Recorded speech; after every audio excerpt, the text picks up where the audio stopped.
Okay, if you're a mushroom lover, and even if you're not, this one's about to change your mind. Claypot truffle mushrooms, meatballs, all swimming in this rich, garlicky sauce. Let's get into it. Here's the lineup. Mushrooms, meatballs, store-bought or homemade, no judgment, garlic, soy sauce, truffle sauce, a little brown sugar, and spring onions to finish it off. That's it.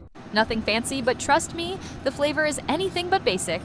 Now heat some oil in your clay pot, and if you don't have one, don't stress. A regular pan works too. You'll just miss out on that smoky clay pot flavor. Fry your garlic until it's golden brown. And please, don't walk away here. Garlic goes from perfect to burnt in like 10 seconds. Toss in the meatballs, sauté for 2 minutes so they pick up that garlicky flavor. Then in go the mushrooms. Honestly, this is the point where your kitchen starts smelling so good, someone's going to wander in asking what's for dinner. Alright, this is the part that makes the whole dish. 2 tablespoons of soy sauce, 3 tablespoons of truffle sauce, and 2 teaspoons of brown sugar.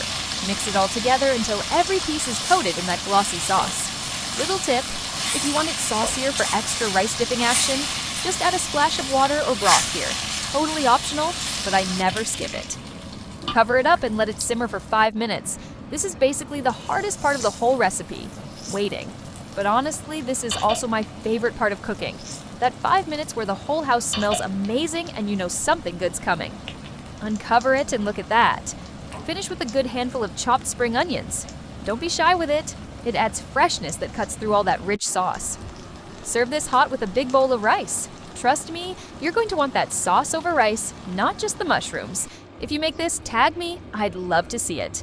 And if you're new here, welcome to the kitchen. Hit subscribe because we've got a lot more easy, ridiculously good recipes coming your way.